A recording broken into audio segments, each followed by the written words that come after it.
Hello? Hey, Kathy, good. How are you? Caitlin, I just want to personally congratulate you on being named captain for the 20.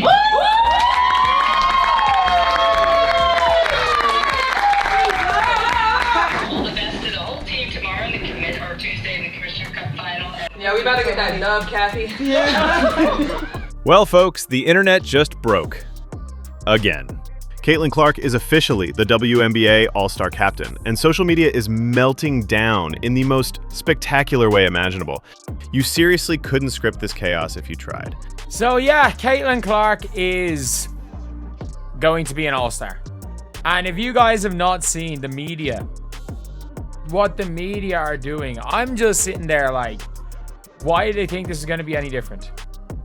Why did they think this was going to be any different? Because most of the media who are voting for Caitlin for the All-Star team. Clark didn't just squeak by, she obliterated the record books with 1.29 million votes. That's more than every single All-Star from 2023 combined. The previous mark, a mere 756K. Clark nearly doubled it. It's pretty clear there are two key WNBA players that are on a different level than the rest of the WNBA. And when it comes to Caitlin Clark, she's even another step up from the person that finished second. But look, it'd be irresponsible of me not to mention Nafisi Collier in all this because, well, she got over 1.1 million votes herself. Yet, according to Twitter's self-appointed hoop scholars, this means absolutely nothing. They're pounding their keyboards, insisting it's all hype. We'll circle back to that. Too many turnovers, they cry. Reality check. The NBA's yearly turnover leaders are usually MVP candidates. Think Luka, Ja, even LeBron in his prime. High-usage playmakers will cough it up because they're asked to create everything. Clark ranks 5th in the WNBA for assist percentage and touches the ball on 77% of Indiana's half-court sets. That workload comes with a price tag, and it's worth every penny because her playmaking fuels a top 5 transition offense. So the two best players in the WNBA, at least to me, are all-star captains. That being Caitlin Clark and Nafisa Collier. Of course, Clark, Indiana Fever superstar. Collier, star of the Lynx, who is having an MVP season. Clark has had a little bit of an up and down season for her, relatively speaking, because she's been in and out of the lineup. Collier did miss a few games with a back issue as well. And of course, Clark had the shooting slump before she went out with the latest injury. Don't know how much that was related or is related, but Clark's impact on the floor is apparent when you see her there and when you see her off, and her numbers are still awesome. Not to mention, she's by far the most popular player in the league, and this is decided by fan voting, and it makes you feel good about what the exhibition can be. The Fever don't win enough.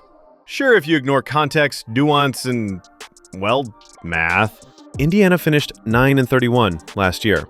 This season, they're already 15-11 with 2 months left. That's a 67% jump in win percentage, the biggest year-over-year leap in franchise history. Meanwhile, Angel Reese's Sky have 4 victories, but I'm told that is somehow more impressive. Right. Not happy. They're not happy. Rigged public vote, who cares? I pity the players she selects on her team. There's a lot of semi-viral tweets, and I mean, I wish these people that get these viral tweets actually, voted. Want to know why the league is thrilled? Follow the cash. Average attendance for Fever games is up 136%. Secondary market ticket prices have tripled, and Nielsen just reported Clark games average 1.4 million viewers, dwarfing last season's 380K ceiling. Google search trends show WNBA tickets spiking 450% after every Clark highlight goes viral. That's not rigging, that's market reality. Here's the hilarious part. Clark's loudest critics are her most dedicated viewers. They tune into every Fever tip-off, clip every turnover, and tweet dissertations by halftime. Congrats, you've become her second biggest fan base. Screenshots, slowed down replays, frame-by-frame breakdowns. Nobody studies her more intensely than the so-called haters. If obsession were a metric, they'd lead the league. Yeah, the fans are, and I don't even mean the fans, I mean the Hatelens. The Hatelens. We know what they are. There's no point calling them fans. But actually, you know what? No. I think there is a good point in calling them fans, because that's what they are. They are fans. They are Caitlyn's second biggest fan group, because they are watching every single game. Like, if the Hatelens are watching every single game, they are like going out of their way to watch. Obviously, they're watching every single game. They're tweeting about Caitlyn on a daily basis. And then there is the Paige Beckers debate. Let me tell you this. Numbers don't lie. Paige Beckers is phenomenal, no question. But side by side, Clark averages 22.7 points, 8.9 assists, 6.1 rebounds, to Beckers' 19.4 points, 5.2 assists, 5.0 rebounds. Effective field goal, practically identical at 54%. Usage, Clark's at 32%, Paige at 26%. Bigger load, bigger output. Advanced metrics, EPM Raptor, favor Clark by a healthy margin. Facts don't bend to narratives, folks. Caitlyn, when she's played, has been the best guard in the WNBA. She has. I mean this when I say this. It is it's not like she's like a stratospherically better than a Skylar Diggins, but she's been better when she's been on the floor than any other guard. Even in her slump, she had a 20 and 10 game. She had a 20 and 10 game in her slump. She set the record for most 20 and 10 games. She's the only guard with a triple-double.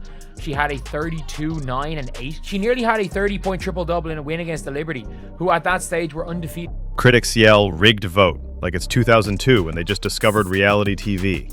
In 2025, the formula is transparent. 50% fan vote, 25% media, 25% players.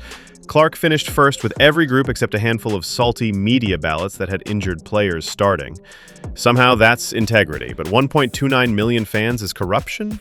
Make it make sense. Selected captains, well, they were selected captains by being amongst the starters receiving the most fan votes. And the way this all broke down is that it's 50% fan votes, 25% media votes, 25% player votes. So that's how it all came to be. That's how the breakdown of the way that the voting process goes and how the players. During the announcement presser, Clark beamed, immediately talking about ways to showcase the host city, activate local charities, and, her words, make this the best All-Star weekend the WNBA's ever put on. It's going to be really special to be able to do it here in this city, and I think, there's already been so much time and effort put in by so many people that, aren't going to get credit for what they did to bring All-Star here. So, trying to make it the best All-Star the WNBA's ever had. I know we'll certainly do that, but also, it is. Then she pivoted to her teammates, vowing to draft Aaliyah Boston if the rules allow. That's what captains do. They uplift everyone in the room. Obviously, I'm going to try to get my teammates on my team. Why wouldn't I? That's obviously the goal. And, once they come out with whoever has made it and whoever hasn't, I guess I get to pick and choose. I don't really know how it works. I guess I just found out 2 hours ago. But obviously, my first goal will certainly be able to have my teammates on my team. Let's be real. The All-Star Draft will be must-see TV.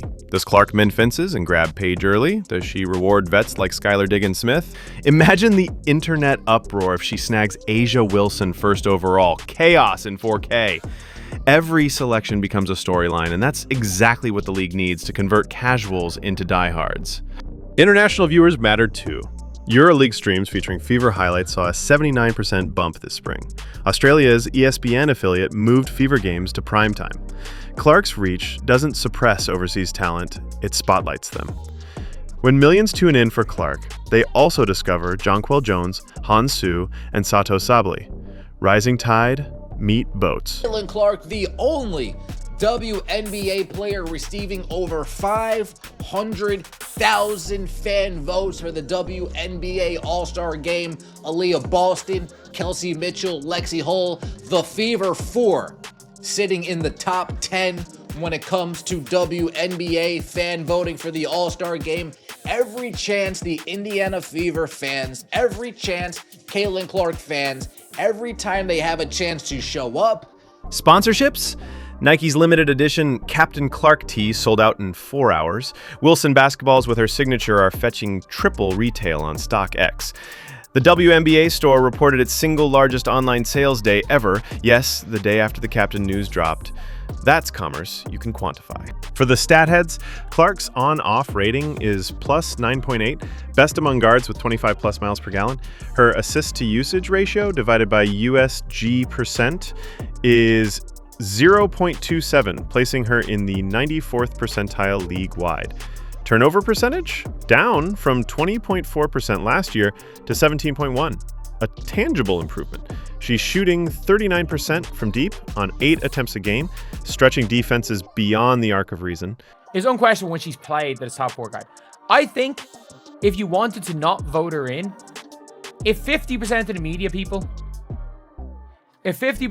people did not vote Caitlin Clark in as an all-star, and their logic was she hasn't played enough games, and the 4 all-stars were Alicia Gray, has Sabrina, Caitlin's been better than Sabrina. Scroll TikTok. The hashtag Captain Clark cleared 60 million views in 48 hours. On Instagram, her captaincy post hit 1 million likes before lunchtime. Even ESPN's SportsCenter clip racked up 6.8 million impressions in half a day. Meanwhile, critics' threads rarely crack 4 digits. Attention is the new currency, and Clark is printing it. All-Star voting has always been part popularity, part performance. Magic, MJ, Kobe, all benefited from the same formula. The WNBA embracing that ethos isn't betrayal. It's finally playing the same game every successful league plays. Clark is the protagonist in women's basketball's Netflix series, and the ratings sheet just got renewed for multiple seasons. Clark's captaincy signals a league ready to lean into its stars unapologetically. Expect bigger TV deals, richer sponsorships, and a new wave of rookie phenoms who grew up watching Captain Clark light it up. When historians write the modern chapter of the W, this moment, this vote, will be a pivot point. So, let's put a bow on it. Caitlin Clark earned the captain band with elite production, astronomical popularity, and massive economic impact. The hate? It's noise. And that noise is driving clicks, ratings, and revenue. Captain Clark is here, the salt is flowing, and basketball has never tasted better. Now it's your turn. Who should Clark draft first? Does she go loyalty, rivalry, or pure chaos? Smash that like button, subscribe for more unfiltered WNBA breakdowns, and drop your draft predictions below. Captain Clark has a sweet ring to it, don't you think?